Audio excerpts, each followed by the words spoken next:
Good afternoon. The press conference will be fairly short today. Two reasons. The Prime Minister is having his own press conference when he returns from Jamaica this evening. I believe he's returning at 5 p.m. and I believe the press conference is at 5:30, but you all will be properly informed, if you have not been informed already, by the Office of the Prime Minister with respect to the timing of that press conference in Piaco. And the second reason is that it's just me today. I don't have any announcements to make, but I am here to answer any questions that any members of the media may have. So please proceed. Joe Brown, TV6 News.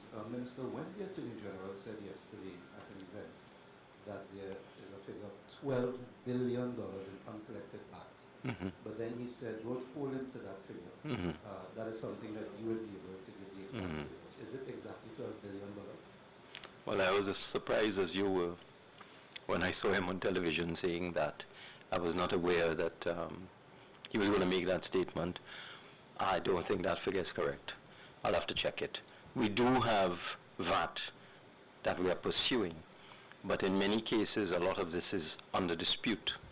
You see, a lot of the figures that are being bandied about by the Auditor General's Department, for example, and in reports to special committees in the Parliament, there are some accounting issues that are not being explained.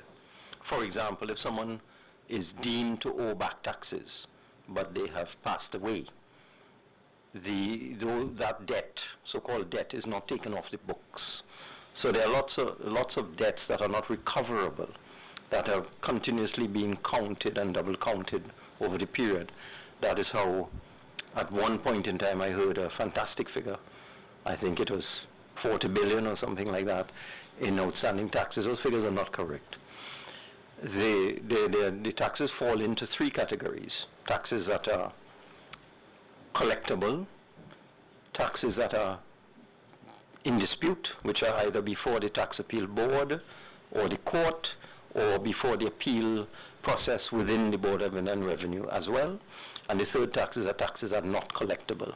For example, persons have passed away, they have no assets, there's no estate to collect from, and so on. So the figures that are given don't make the distinction between these three categories. Because if a matter is before the Tax Appeal Board, you can't count that as taxes owed to you. All it means is that an assessment has been made by the Board of Inland Revenue, but the taxpayer is disputing it, and they may or may not win their case as the matter progresses. So I don't know exactly where the Attorney General got that figure from, but that's not the figure I have. In this amnesty that we are pursuing, we're hoping to collect about $500 million. I don't think $12 billion is collectible. I don't think so. Is the figure in the billion-dollar range?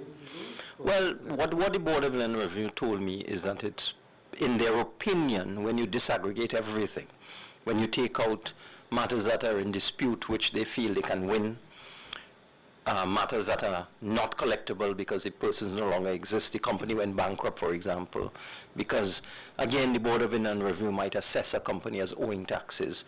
The company goes into liquidation, but the debt, so-called debt, is still on the books. The Auditor General can't take it off the books, so that is not a real collectible debt.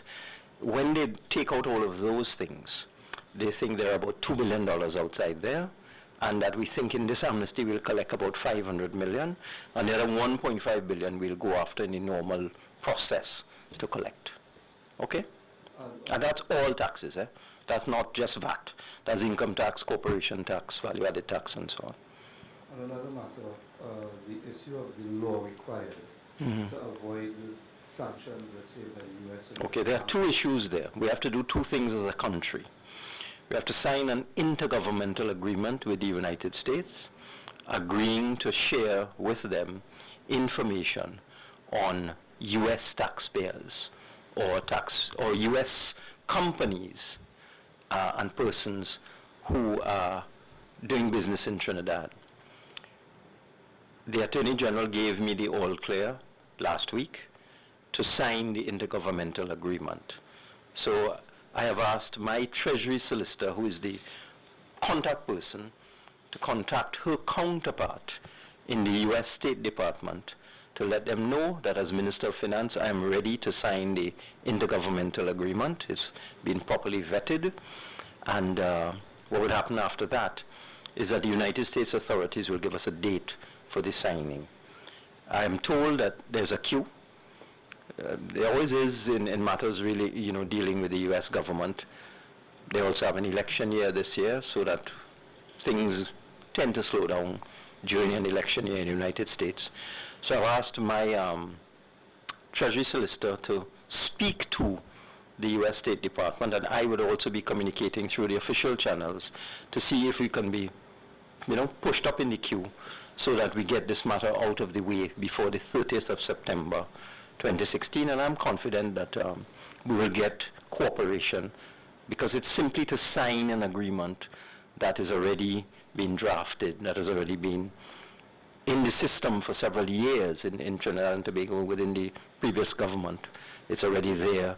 It's been vetted. So it's simply to sign it. Once we do that, then we have completed one step of the requirements. The second step is to go to Parliament with legislation, which I intend to do in September, to allow the Board of Inland Revenue to provide the Internal Revenue Service in the United States with information on U.S. taxpayers doing business in Trinidad and Tobago. And I have already told the parliamentary opposition that as soon as that piece of legislation is drafted, I will meet with them, which I am hoping to do in August. May be difficult because people tend to go on vacation in August, but I'm sure 1 or 2 or 3 of the senior members of the opposition will be here in Trinidad at some point in time during August, and I intend to meet with them in August to just show them the draft bill and point out to them that this requires a collective effort. It's not political, because if we don't get this done, then we are going to have serious difficulties with doing business in Trinidad and Tobago. The Bankers Association is stressing the need for this legislation to be passed, for the matter to be dealt with by September 30th. Well, let me tell you, Jule, let me just tell you. When I came into government, I was made Minister of Finance on the 11th of September 2015. Okay, and within a week of that, I was told that the deadline was the 30th of September 2015, that if Trinidad and Tobago had not signed the intergovernmental agreement and passed the legislation by the 30th of September 2015, then we would be removed from the list of countries that can have correspondent banking and can allow wire transfers without difficulty. Obviously, that was impossible to have all of that done in a 2-week period. So I wrote to the governing body for, I think it's FATCA, and I asked for a 1-year extension, which we have received. And if you were going to ask me whether it requires a special majority, yes, it does. But I think also that once we demonstrate by signing the intergovernmental agreement, as the Prime Minister himself has said is substantive, I think they'll cut us some slack. Because what these agencies want to see, because I got a 1-year extension, and if I go back and say, look, I need 3 months to sort this thing out in the Parliament, having signed the intergovernmental agreement, I think we'll be okay. Well, you slightly anticipated my question. The question really was, given the Bankers Association's position, would this require, say, an extraordinary sitting of the Parliament? No. I don't think so. It's not a big amendment. And as I said, I'm going to meet with the opposition in August and see if we can resolve the matter. So there's no contention. So it is not a political matter. When we go to the Parliament, we have a bipartisan approach.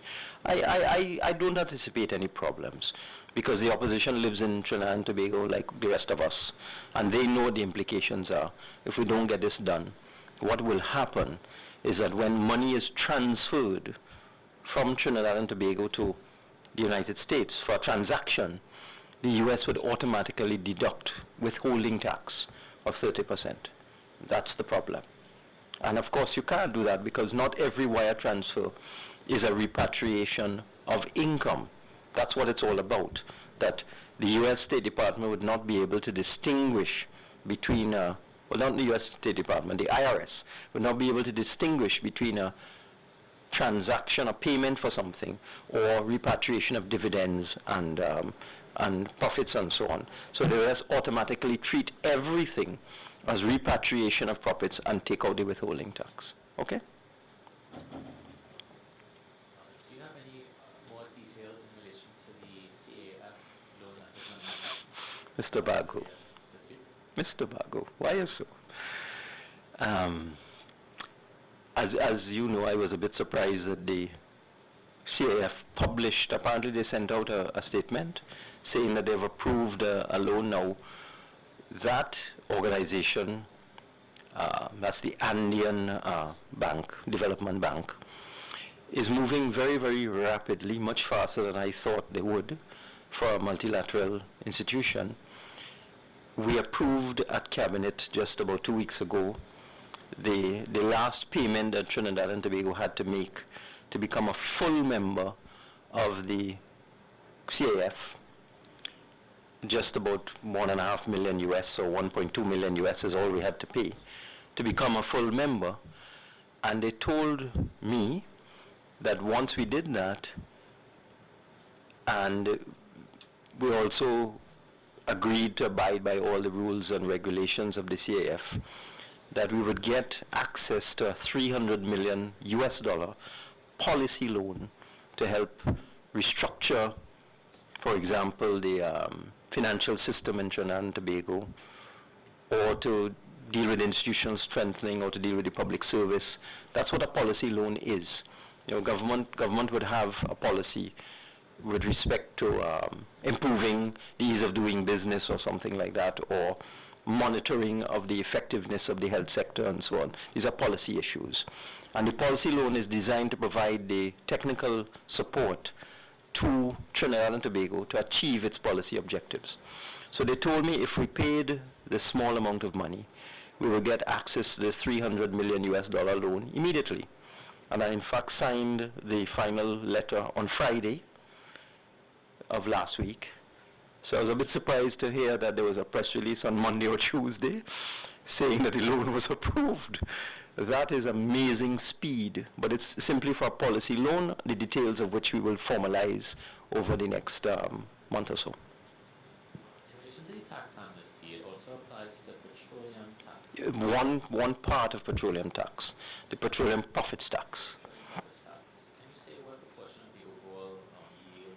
Well, we've never had an amnesty for petroleum profits tax before, so we're in uncharted territory. But the Board of Land Revenue had advised me to do this because they felt that maybe there's a couple $100 million outside there that we could get from the oil companies who would prefer to pay it rather than continuing to dispute a matter that might be before the Tax Appeal Board. But the actual figure we'll only know afterwards when we disaggregate and see what we got from the oil companies and what we got from individuals. I see you all have no other questions. Well, that's not true. Microphone. The issue of the back pay to the protective services and the public service, is that going within the schedule you have? Well, the fact is that each one of these payments is the responsibility of the agency involved. So let's say if it's a PTSC, it is for the PTSC to calculate what the back pay is, to process the pay sheets for each individual worker, then to make an application to its line ministry. I think that would be the Ministry of Works in that particular case, and then that line ministry would make a request for a release of funds from the Ministry of Finance. The first set of agencies that did that were the regional health authorities, and I believe we still have an outstanding issue with respect to the paperwork to come from Tobago, the Tobago RHA, but it was the 4 RHAs in Trinidad who did that, calculated what the back pay should be, processed the pay sheets, sent a request for funds to their line ministry, Ministry of Health, who then sent it to Finance, and then we released the money. The second group, or at the same time simultaneously, was the police service and some elements of the protective services, I believe the fire service, the prisons. I don't think the Defense Force have done their calculations yet.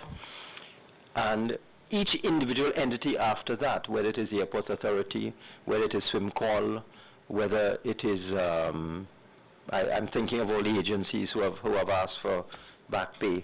Each one of them has to understand that it is their entity that has to do the paperwork that is necessary, because we at the Ministry of Finance, we don't calculate the back pay due to each individual worker in a regional health authority or in the police service, for example. We simply audit it. So it's for the agency to do the work and then send the request to us, which is then checked by the Treasury and so on.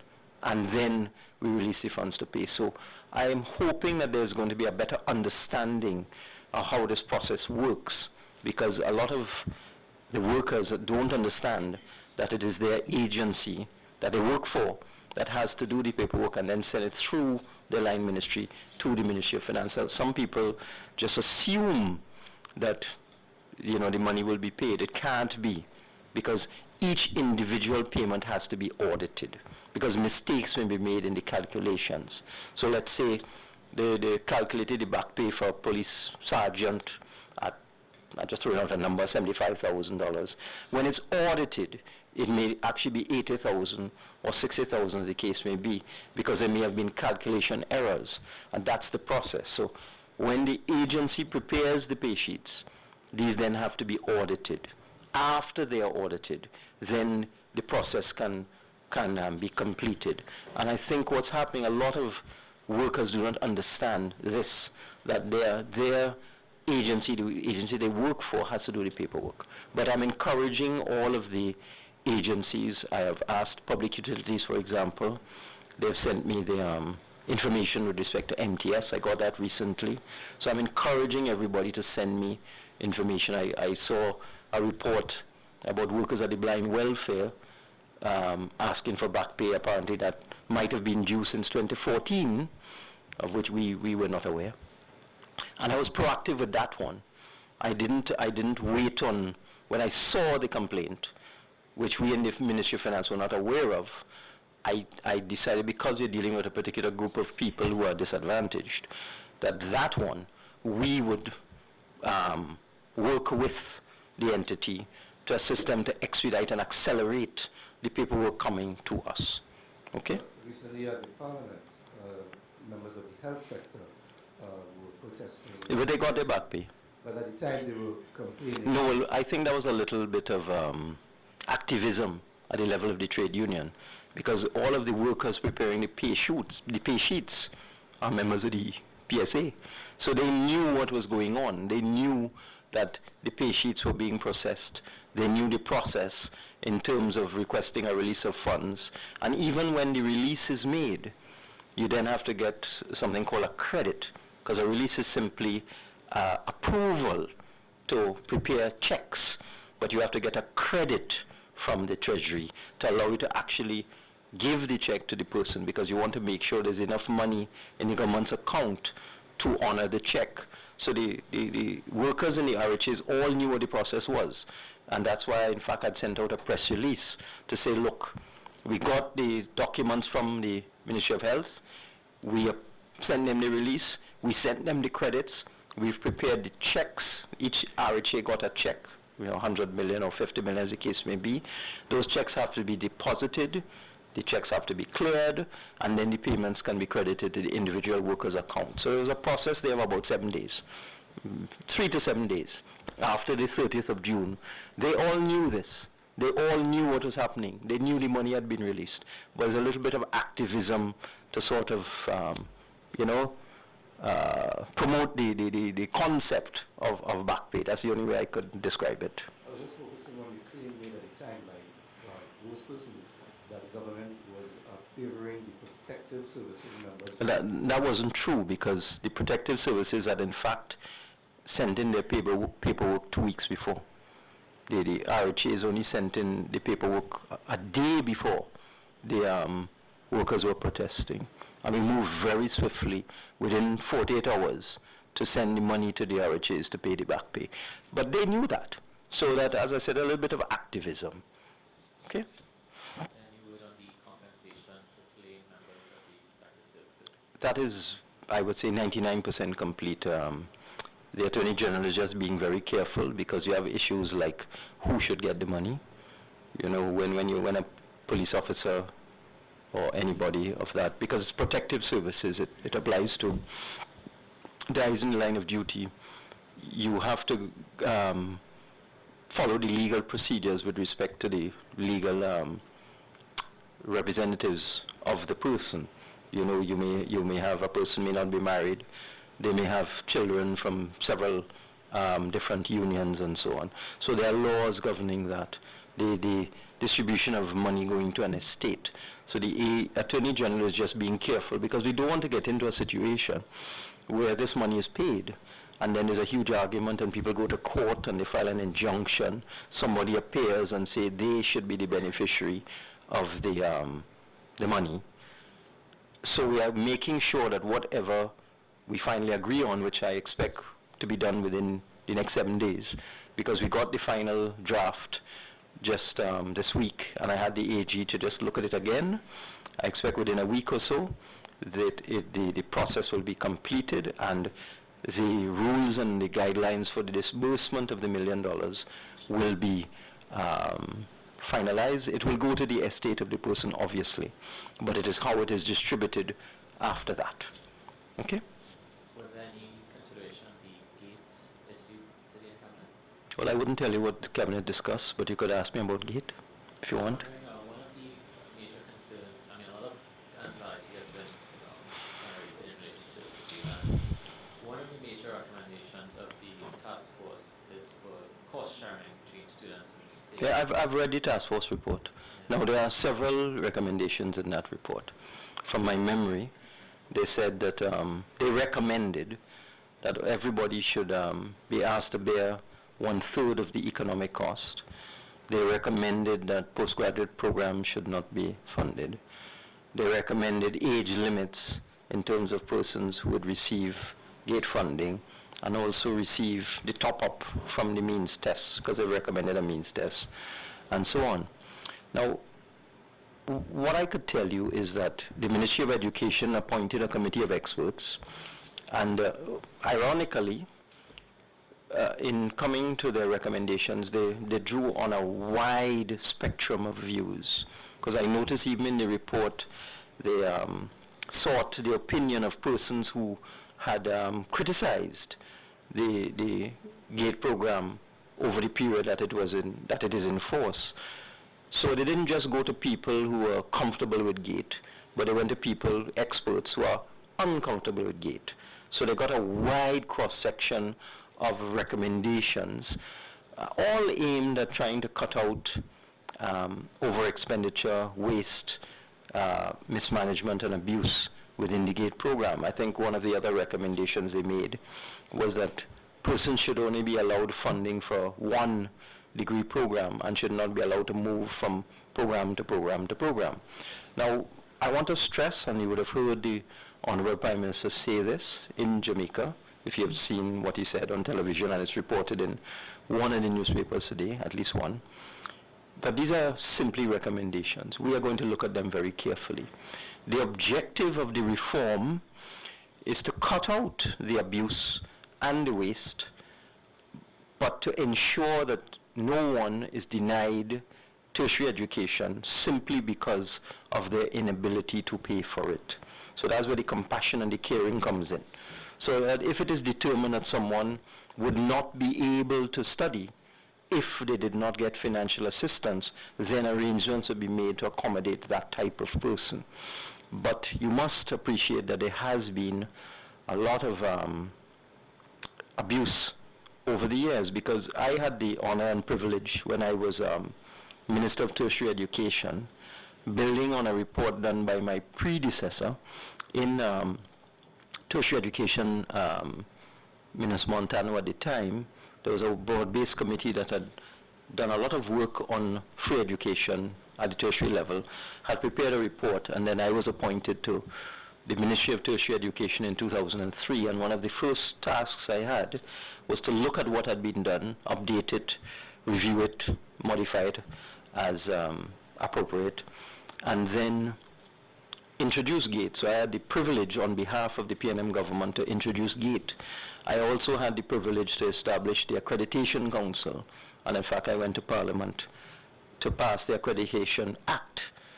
And I also was authorized to extend financial assistance to private institutions, which was a feature of government assistance that was not there before.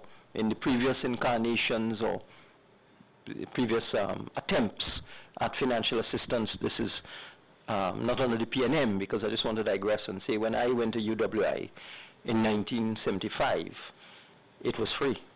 So under the Eric Williams PNM and under the PNM, university education was free. You didn't have to pay for it. So that is a fallacy for any political party to say that they were the first ones who sought to assist university students with their education. That is simply not true. That is a legacy of the People's National Movement under our first Prime Minister, Eric Williams.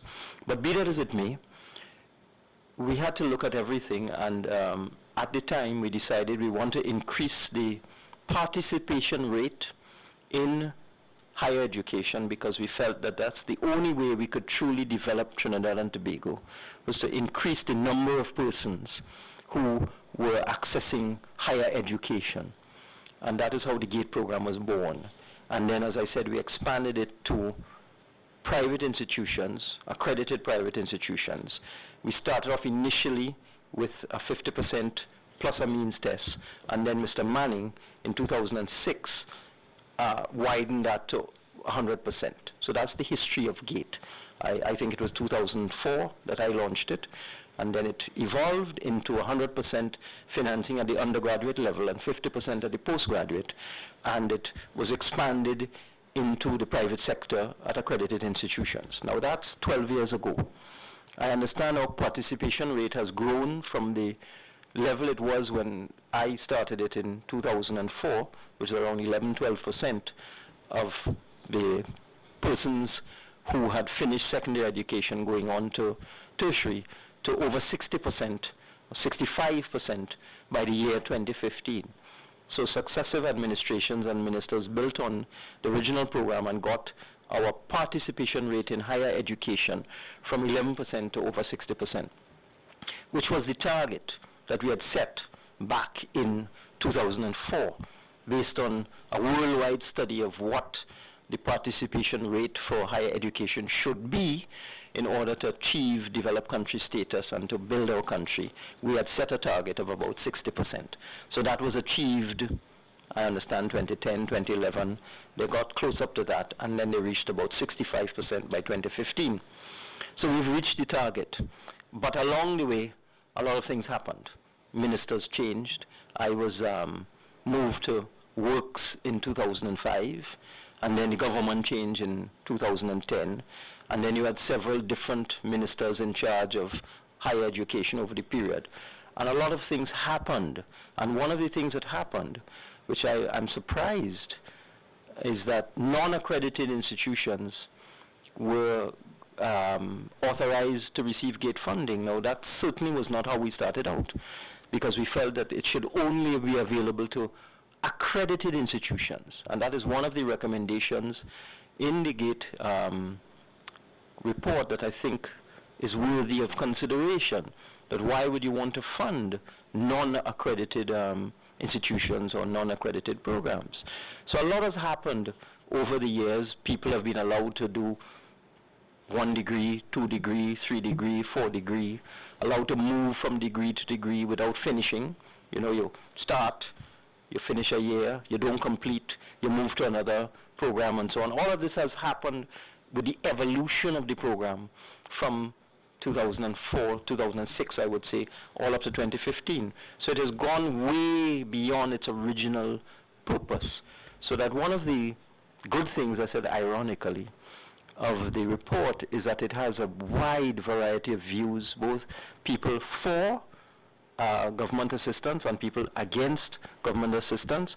It now stands to the cabinet to decide what to do with it. And I want to stress it's simply recommendations. We are going to be practical. We are going to be sensible. We are going to be compassionate.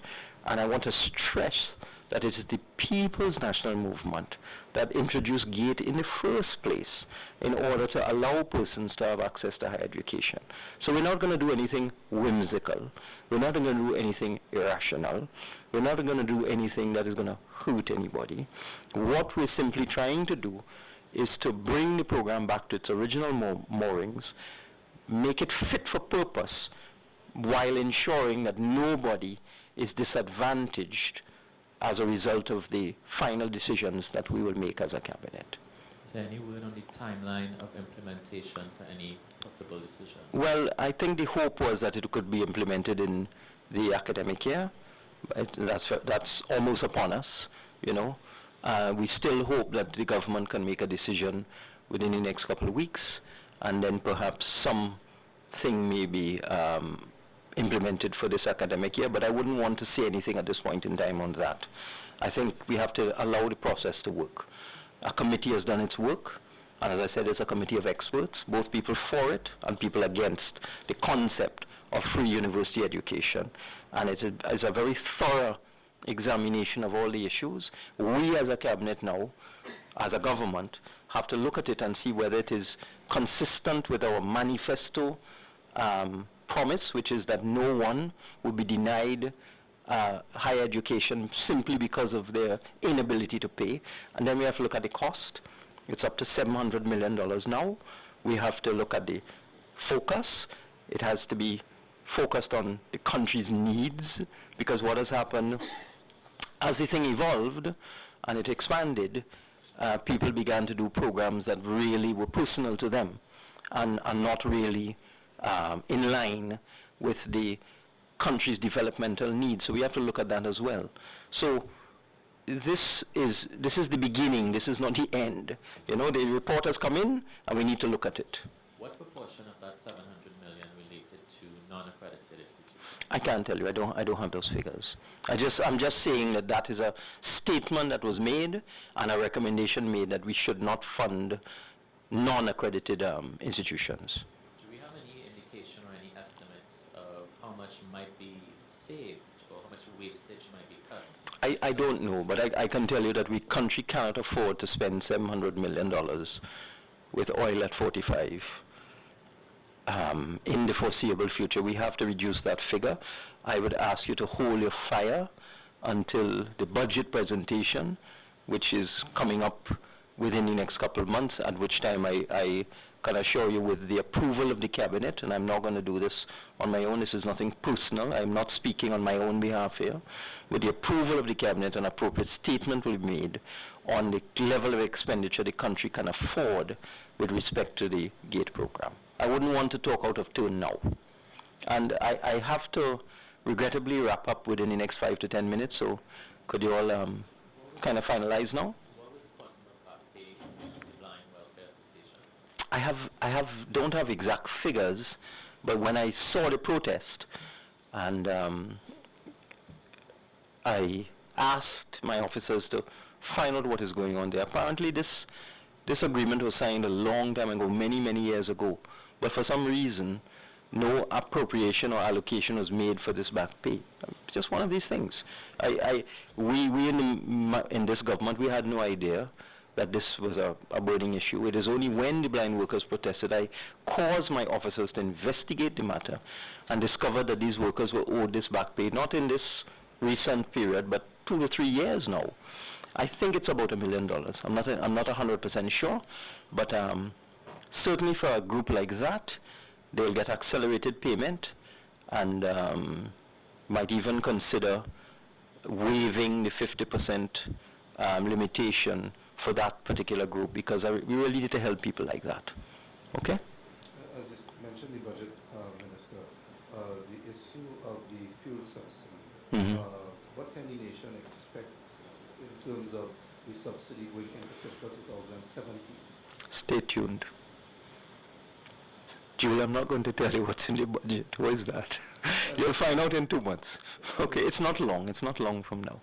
And also, is the government satisfied that its attempts to cut expenditure on the public sector side have actually... I don't want to give you actual numbers, but when I report to the population within the next 2 to 3 months, you'll be surprised. We have been able to restrain expenditure significantly.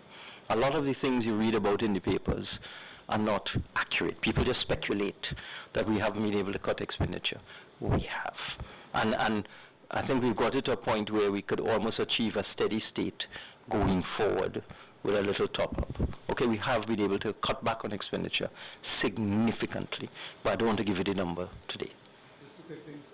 One, Minister, the acquisition of the medicine, the pharmaceuticals and so on, that you spoke of last week. Any update on I don't have an update on it, no. But I know that NIPDEC placed the order, and there are some drugs they would have been able to get immediately, but I don't have details. I'd ask you to give me a bly on that one. I can always find out for you and let you know. Okay, I don't have the precise numbers. I don't want to talk out of turn. Okay? Is that it? Done? Yeah. Go ahead, Jules, if you want to ask your last one. Just in the context of economic growth and so on, there's been this question of whether or not the government has been doing enough in the context of the investigations into projects in the past administration, that a lot of major projects have basically been slowed or nothing is really happening. No major announcement of any major project. Well, all right, let me just short circuit what you're going to see. One of the reasons why I'm going to North America this week, in fact, I'm actually leaving Sunday, is to raise that US $1 billion, almost 7 billion TT, for development works, for projects, for capital expenditure, for payments to contractors and that sort of thing. We just didn't have the money, and that's why I had to do it. We have been spending money on just paying people's salaries. You see, that's why we had to dip into the stabilization fund. But this billion US is specifically designed to reduce the government's overdraft at the central bank significantly and give us the money we need for our capital program and to deal with some of the bills from suppliers and contractors. So yes, there would have been some restraint over the last 9 months or so, but as soon as we get these funds, we can start moving and getting projects, back on track and so on. Okay? And with that, thank you very much. Okay.